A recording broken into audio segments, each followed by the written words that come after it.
When you hear the word rhino, what's the first thing that pops into your head?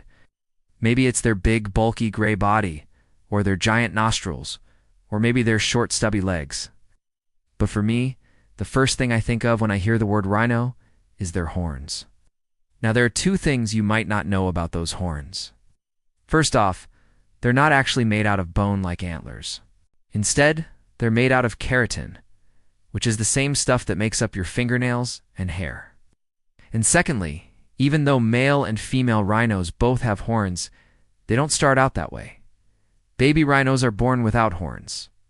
Those bad boys don't start growing in until the rhinos are about 2 to 3 years old.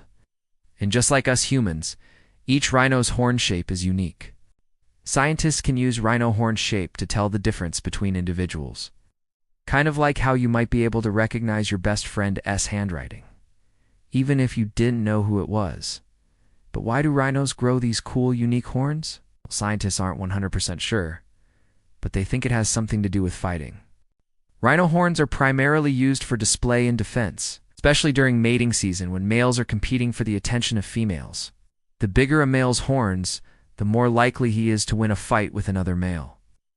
And having big horns is also thought to help intimidate potential rivals. It's like, hey, back off, dude. I may be small, but my horns are big enough to gore you. And while we're talking about those pointy weapons, it's important to note that rhinos aren't the only ones that have them. If you look around the world of mammals, you'll see all kinds of animals with horns, from cows and goats to muskox and even giraffes. And just like rhino horns, all of these horns are made out of keratin. That means that all of these animals are using their horns for similar reasons: fighting and attracting mates. In other words, horns are a great tool to have when you're trying to survive. So with such handy tools at their disposal, it seems like horned animals like rhinos should be thriving. But unfortunately, many of them, including rhinos, are in danger of becoming extinct, and it's all because of us humans. Over the years, people have hunted rhinos for a variety of reasons. Back in the Middle Ages, some folks believed that rhino horn could cure a variety of illnesses. Even though there's absolutely no evidence that any part of a rhino's body has any medicinal properties, more recently, rhino horn has become a status symbol in some parts of the world. Having rhino horn either in a traditional medicine shop or as a decorative item is a sign that you've got lots of money and can afford a luxurious item. Unfortunately, the demand for rhino horn has led to rhinos being poached, meaning they've been hunted illegally for their body parts. And according to the World Wildlife Fund, at least 3 species of rhino have been pushed to the brink of extinction because of poaching. It's so bad that there are now more white rhinos in zoos than in the wild.